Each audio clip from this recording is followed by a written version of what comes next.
दो गाथाएं 276 277।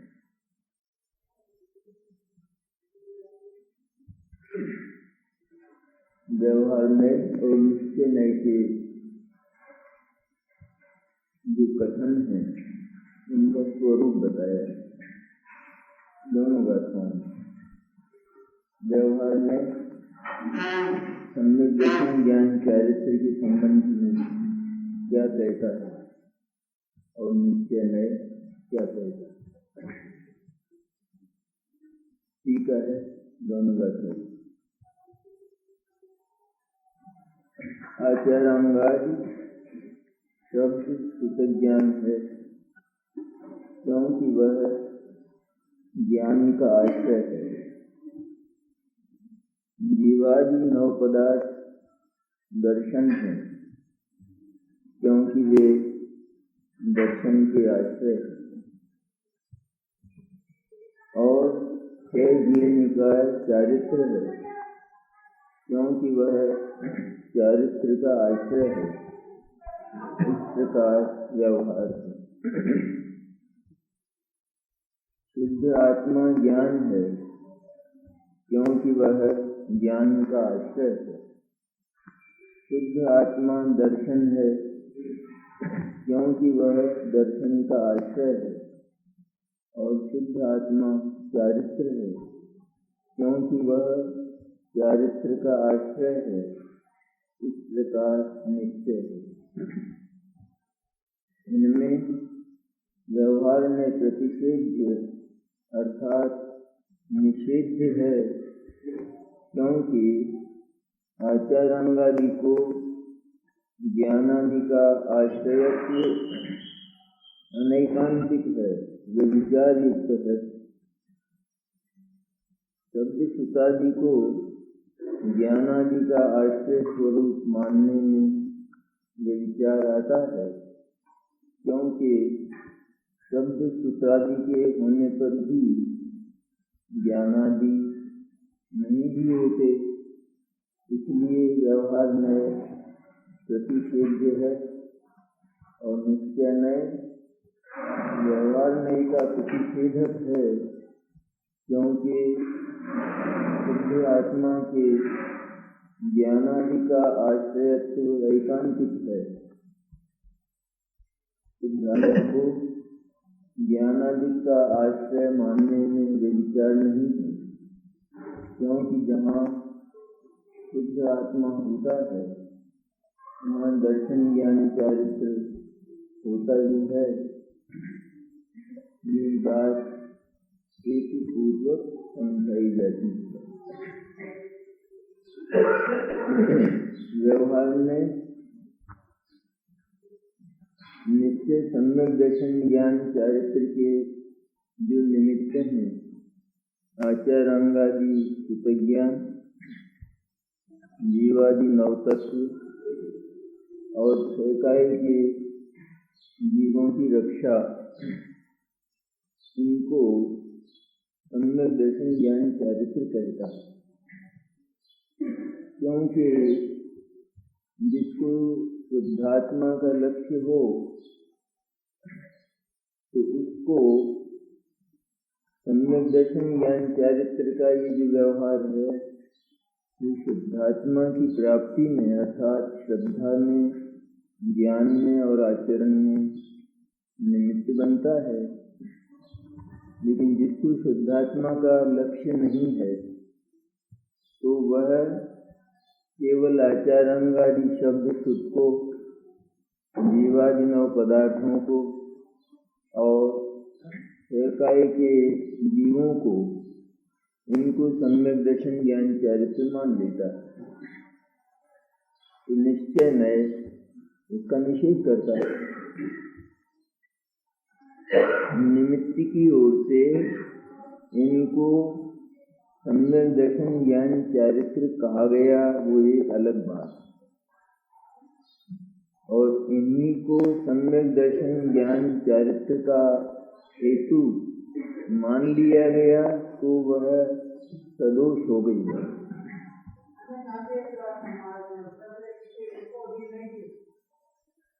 सदोष इतना याद रखो। इसमें दोष आता है तो आचारांगादि मैंने जिनवाणी को ज्ञान का आश्रय मान लिया जाए तो जिनवाणी के होने पर भी ज्ञान होता हुआ नहीं देखा जाता। यदि उसको सचमुच ज्ञान का आश्रय माना जाए तो ज्ञान के आश्रय में से ज्ञान उत्पन्न होना चाहिए।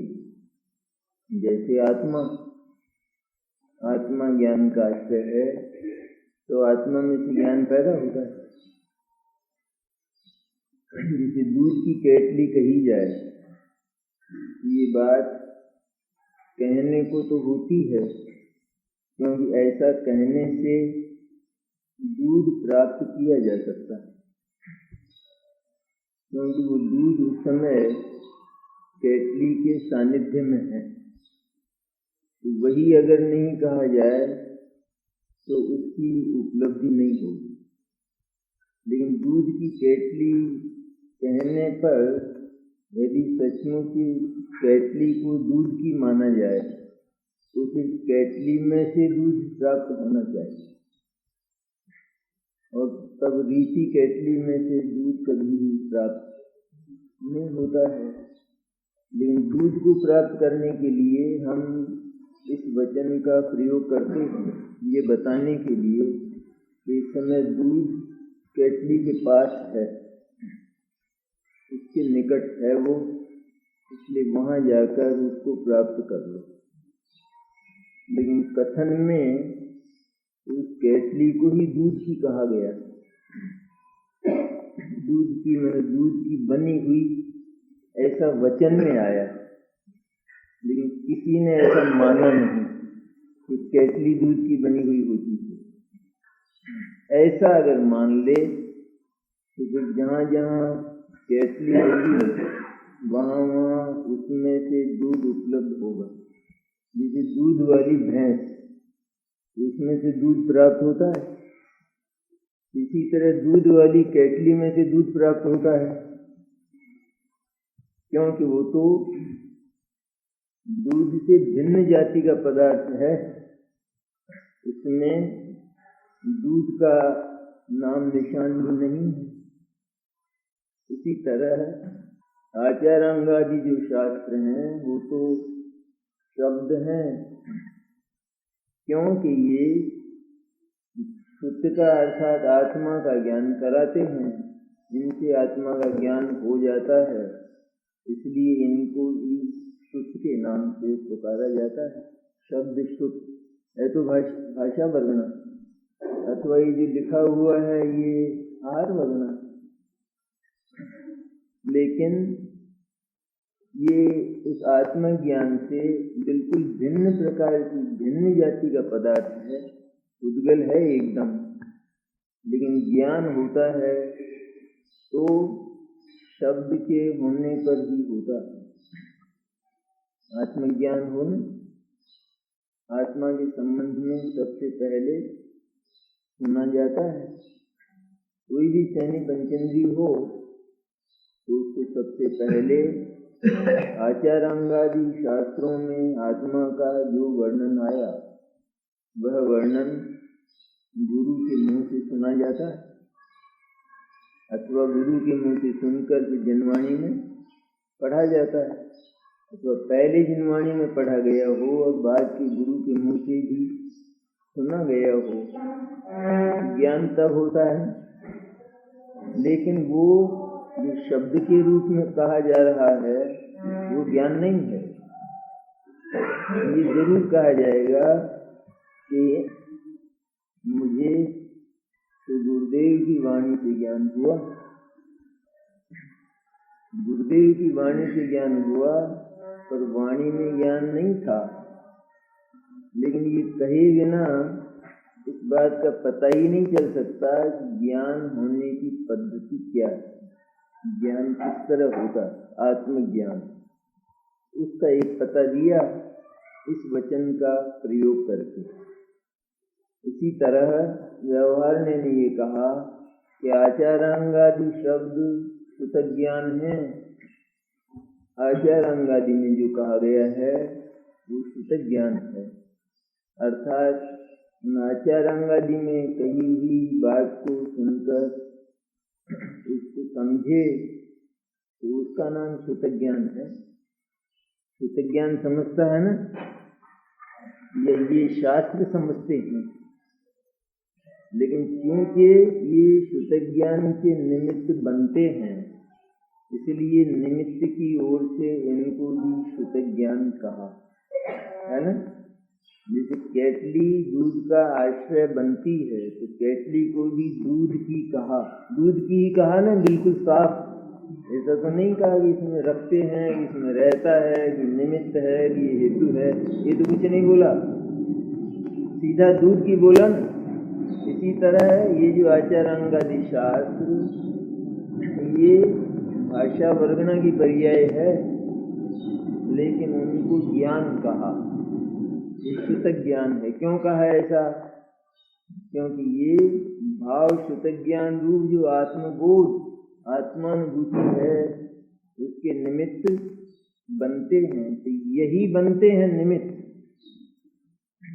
और कोई निमित्त नहीं बनते, और कोई वेद पुराण उपनिषद ये निमित्त नहीं बनते। बनते हैं तो ये निमित्त बनते हैं, इसलिए इनको ज्ञान के नाम से पुकारा गया, सूतक ज्ञान के नाम से पुकारा गया। ये व्यवहार न्याय की शैली, व्यवहार न्याय की पद्धति। लेकिन जैसे केतली को दूध का कहने पर भी हम केतली को दूध की नहीं मानते, उसी तरह आचार अंग आदि शब्द को सूतक ज्ञान कहने पर भी उनको सूतक ज्ञान नहीं मानना चाहिए। केवल सूतक ज्ञान होता है तो निमित्त इस प्रकार के होते हैं, ये बात जानना चाहिए। इसलिए ये जो व्यवहार ने बात कही तो उसका प्रयोजन तलाश करना चाहिए। वैसा का वैसा मान लिया जाए तो अनेकांतिक दोष आएगा, वैसा मान नहीं लेना चाहिए। लेकिन जो कहा उसका अभिप्राय तलाश करना चाहिए, क्यों ऐसा कहा गया। ये सूतक ज्ञान है आत्मा का बोध, वह केवल आचार अंग आदि शास्त्रों के सानिध्य से ही हो सकता है।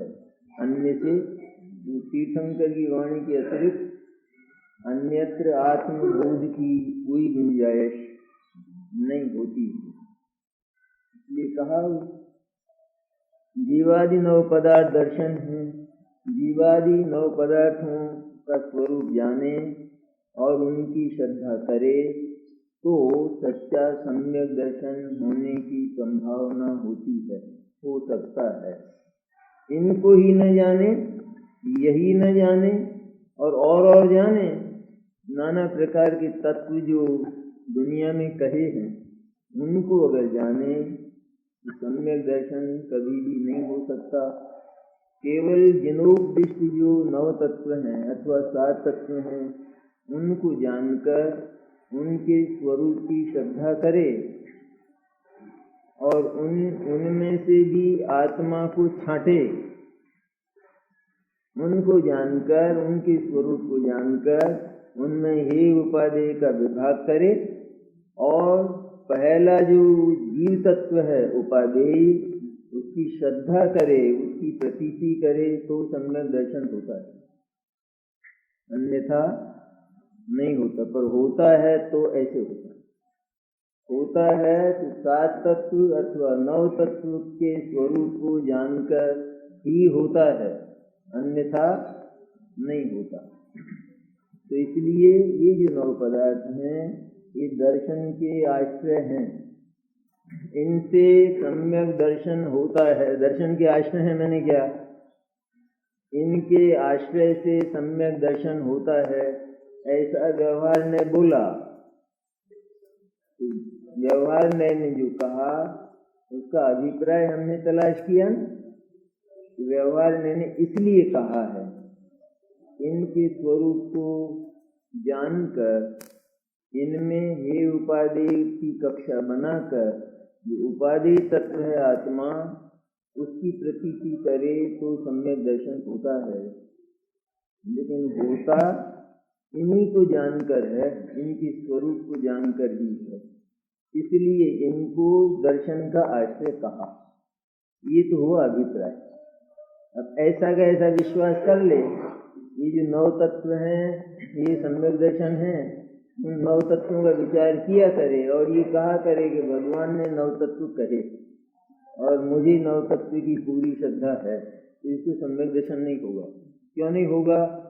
क्योंकि इसने व्यवहार न्याय का अवलंबन ले लिया, इसने व्यवहार न्याय का विश्वास कर लिया कि जो व्यवहार न्याय कथन में तो आया लेकिन विश्वास करने लायक नहीं था, तो इसने व्यवहार न्याय का ज्यों का त्यों विश्वास कर लिया, तो इसका ज्ञान सदोष हो गया, नैकांतिक हो गया, विचारयुक्त हो गया। जो व्यवहार में सम्यक ज्ञान है उसके विश्वास से मिथ्या ज्ञान पैदा होता है। क्या?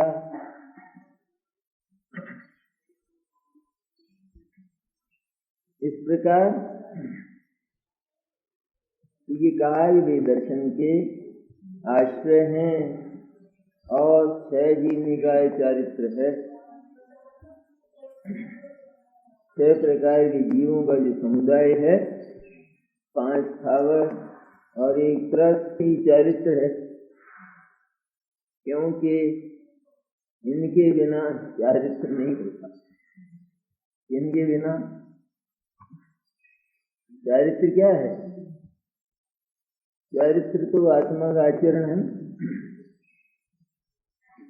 और वह चारित्र 6 काय के जीवों के समुदाय से पैदा होता है। अटपटी है ना बात। चारित्र क्या है? आत्मा का आचरण। कैसे पैदा होता है? 6 काय के जीवों के समुदाय से। कहाँ की कहाँ है बात?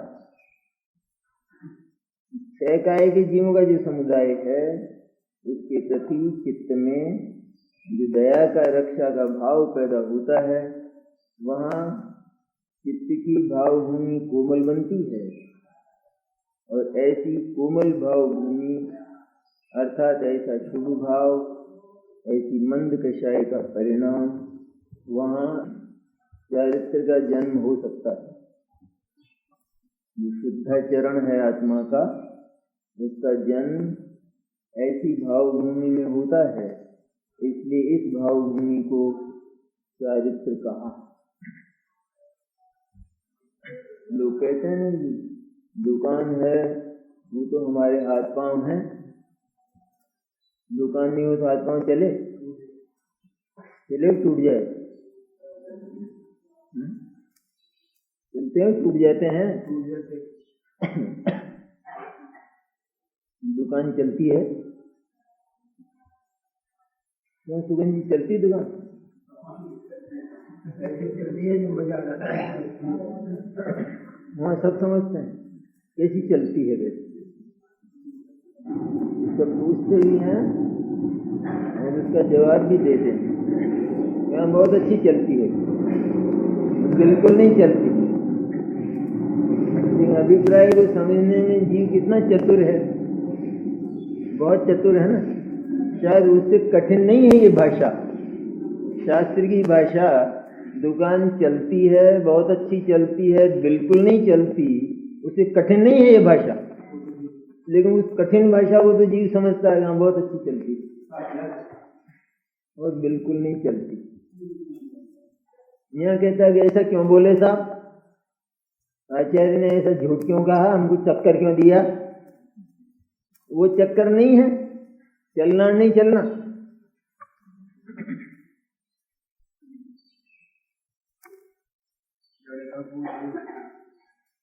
छह जीवनी का चारित्र है, 6 काय की जीवों की रक्षा का जो भाव है, इसके साथ और भी वो तो है ही, लेकिन और जितना भी इसके साथ है वो सब आता है शुभ भाव में।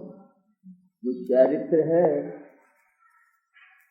तो चारित्र जो पैदा होता है उसमें मूल बात अहिंसा रहती है। चारित्र में चाहे वो अमृत रूप हो अथवा वो महाव्रत रूप हो, इसमें जो मूल है वो अहिंसा है। सब में सारा का सारा जितना भी 28 मूल गुण 13 प्रकार का चारित्र है ना, उसमें मूल क्या है? अहिंसा है। इसलिए उसको यहाँ 6 जीव निकाय को चारित्र कहा, अर्थात उसमें 6 काय के जीवों की रक्षा का ही परिणाम होता है। व्यवहार अहिंसा का ही परिणाम वहाँ होता है। तो इतनी मंद हो विशुद्ध भाव भूमि, इस विशुद्ध भाव भूमि में जीव यदि आत्माचरण करना चाहे, आत्मा की ओर जाने का पुरुषार्थ करे तो हो सकता है। लेकिन 6 काय के जीवों की रक्षा करता रहे और उससे आत्मा तक पहुंच जाए, आत्मा का आचरण हो जाए, तो वो होने वाला वो संभव नहीं है। पर होगा तो उस अहिंसाचार के होने पर ही होता है, अन्यथा नहीं होता।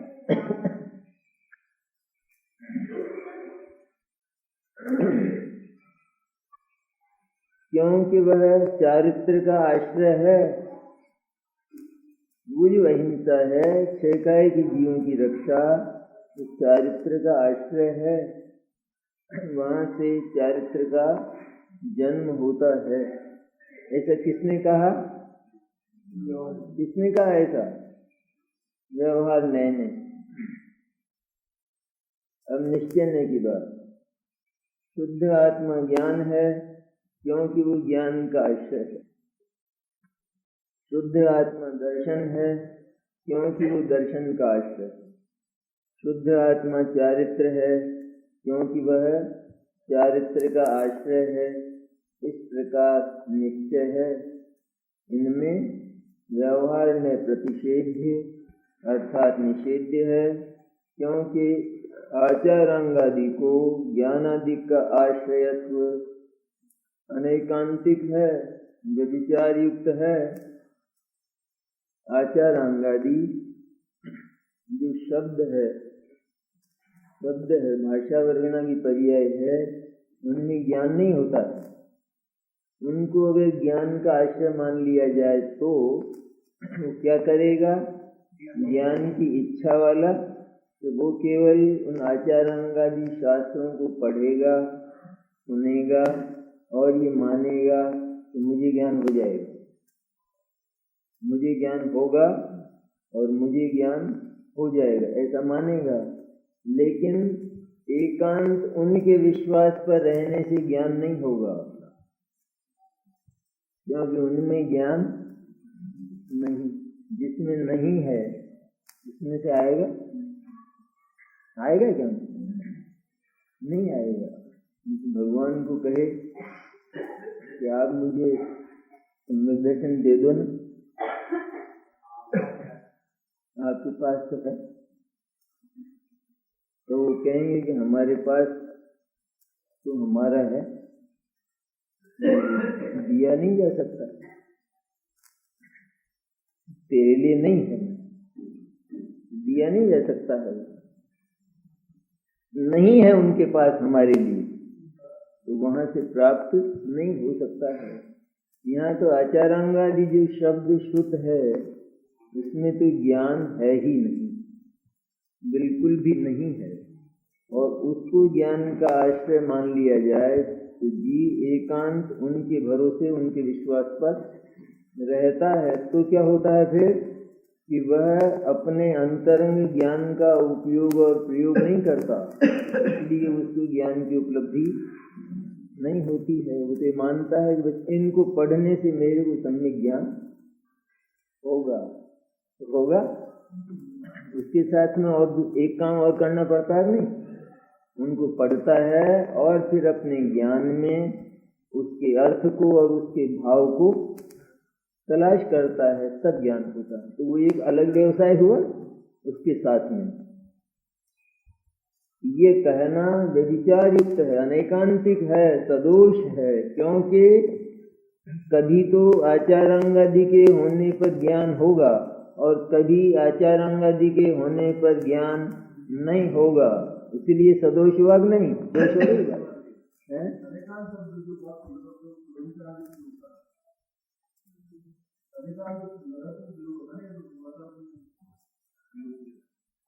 सुंदर में का जगह अनेकांत थोड़े का उन्होंने अनेकांतिक हेत्वाभास कहा, नाम है उसका। जैसे जो शुद्ध पर्याय होती है ना, उसका जो नाम है वही पाप का भी नाम होता है। पाप का नहीं होता। जैसे कर्महीन शब्द है ना, किसके लिए आता है? एक तो पापी के लिए और एक किसके लिए आता है? भगवान सिद्ध के लिए।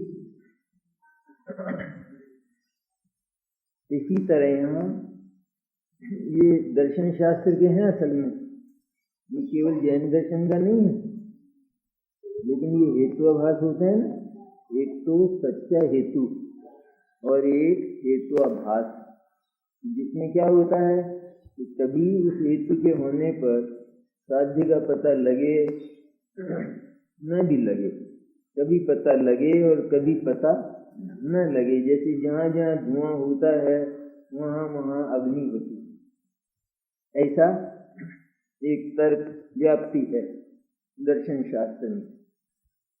तो जहाँ धुआं हो वहाँ अग्नि मिलना चाहिए, लेकिन उस धुएं के जो शर्तें हैं ना, उस शर्त वाला धुआं हो तब अग्नि मिलेगी।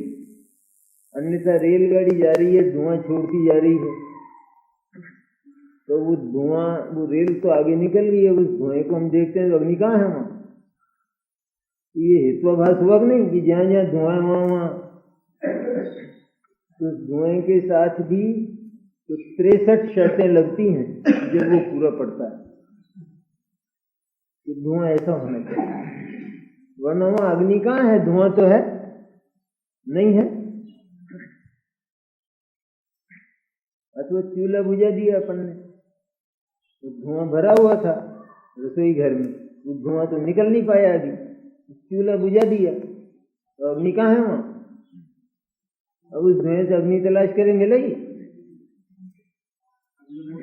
इसलिए वह कुछ कंडीशन वाला धुआं होना चाहिए। तो ऐसे किसी भी धुएं को अग्नि का हेतु कह दिया जाए तो वो अनेकांतिक हो जाएगा, क्योंकि कहीं तो धुएं के होने पर अग्नि मिलेगी और कहीं धुएं के होने पर अग्नि नहीं मिलेगी। इसी तरह यहाँ आचारांग आदि के होने पर कहीं तो ज्ञान मिलेगा और कहीं ज्ञान नहीं मिलेगा, तो वो अनेकांतिक हो जाएगा। शब्द सुतादि को ज्ञानादि का आश्रय स्वरूप मानने में व्यभिचार आता है, क्योंकि शब्द सुतादि के होने पर भी ज्ञानादि नहीं भी होते, इसलिए व्यवहार न्याय प्रतिषेध है। इसलिए व्यवहार न्याय जो कठोरदान है ना, रोटी का आश्रय है ना, तो रोटी कहते हैं नहीं उसको अपन, लेकिन उसको रोटी का आश्रय मान लिया जाए, तब जब खाली हो तब क्या होगा? रोटी मिलेगी? तो मान ले आश्रय, तो कब माने आश्रय? रोटी हो तब माने, खाली वही मान ले। खाली कठोरदान तो रोटी नहीं देगा, इसलिए उसको आश्रय नहीं मानना। इसी तरह इनको आश्रय मान लेने पर जीव केवल शब्द श्रुत के विश्वास पर रहता है, तो वह अपने स्वतंत्र ज्ञान का प्रयोग नहीं करता, इसलिए उसको आत्मोपलब्धि अर्थात सम्यक ज्ञान नहीं होता है। और ये मानता है कि मुझे तो केवल इनको सुनकर और इनको पढ़कर आत्मज्ञान हो जाएगा, क्योंकि ये आत्मज्ञान के आश्रय हैं। और जनवाणी में ऐसा लिखा है कि आत्मा का ज्ञान करना हो तो आचारांग आदि को पढ़ो, आत्मा का ज्ञान करना हो तो समय सार को पढ़ो, समय सार के पास जाओ, वहाँ आत्मा का ज्ञान मिलेगा। ऐसा बोला किसी ने कि समय सार के पास चला गया, समय सार के पास क्या चला गया? समय सार को छोड़ा ही नहीं, पास में, जाने ही नहीं दिया और ज्ञान नहीं हुआ बिल्कुल, क्योंकि प्रयोजन ये नहीं था कि उसके होने पर या उसको पढ़ने पर या उसके सुनने पर ज्ञान मिल जाएगा। तो प्रयोजन ये था कि उसको पढ़कर उसमें जिस आत्मा का प्रतिपादन किया उस आत्मा को अपने ज्ञान से सीधा जाने, तो फिर समय सार ज्ञान का आश्रय हुआ। आश्रय हुआ मैंने कहा गया, और जिसने उसको साक्षात आश्रय मान लिया उसके लिए तो उसकी निमित्तता भी समाप्त हो गई। जो ज्ञान है उसकी श्रद्धा का प्रतिषेध किया, अर्थात व्यवहार ने जो कहता है वैसा का वैसा विश्वास मत करना, इसका नाम क्या हुआ? ये व्यवहार नहीं है, व्यवहार नहीं है। व्यवहार नहीं होता निषेध किसका करते? व्यवहार ने तो है, अपनी जगह है और अपने ढंग से अपनी शैली में बात करता है, लेकिन वह जिस शैली में बात करता है उस शैली के अभिप्राय को समझना, वो जो कहता है उसका वैसा का वैसा विश्वास नहीं करना। इसलिए कहा प्रतिषेध है, और निश्चय ने व्यवहार का प्रतिषेध है। निश्चय ने क्या कहा कि ज्ञान का आश्रय आत्मा है, और तुम जो कहते हो, व्यवहार ने को बोला निश्चय ने कि तुम जो कहते हो कि आचारांगादि शास्त्र हैं ये ज्ञान के आश्रय हैं, ये झूठ है बात, क्योंकि ज्ञान का आश्रय तो आत्मा है। ज्ञान जब जब मिलता है तब आत्मा में से मिलता है, ज्ञान शास्त्र में से नहीं मिलता। शास्त्र में विचरण करने वाली बुद्धि व्यभिचारिणी है, ऐसा आया है समय साहब, तो आगे आ जाएगा। क्या कहा? जो बुद्धि केवल शास्त्र में विचरण करती है वह व्यभिचारिणी। क्यों कहा ऐसा? तो जो शास्त्र वो पर तत्व है, पर वस्तु है शास्त्र, और जो उसमें विहार करती है बुद्धि निरंतर, तो उसका जो विषय है आत्मा उसमें तो विहार नहीं करती है ना। और जो सीधा शास्त्र में विहार करती है तो वो बुद्धि पर तत्व में, पर वस्तु में विहार करती है, इसलिए वो आचरणहीन है। वो बुद्धि सदाचारणी नहीं है। ऐसे ऐसे वचन हैं।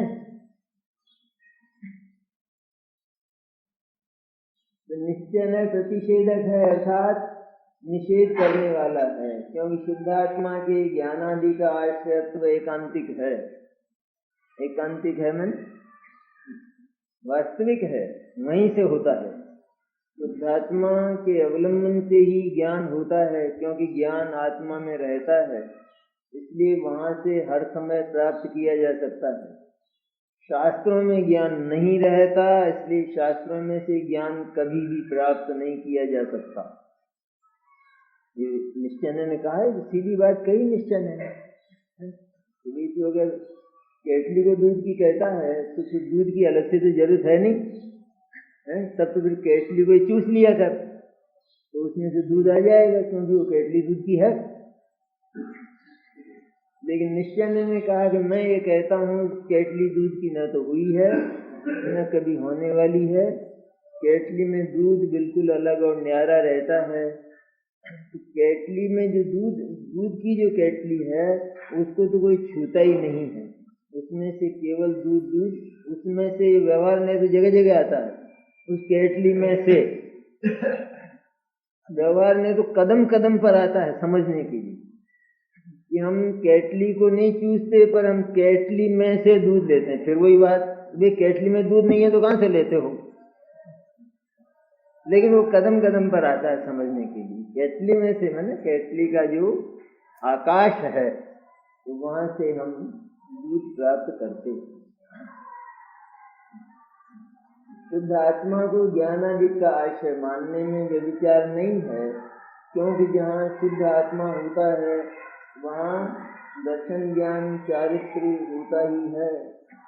शुद्ध आत्मा को दर्शन ज्ञान चारित्र का आश्रय है, इसलिए वहां से दर्शन ज्ञान चारित्र प्राप्त किया जा सकता है। हर समय है कि नहीं दर्शन ज्ञान चारित्र का आश्रय आत्मा? हर समय है, कभी कभी होता है?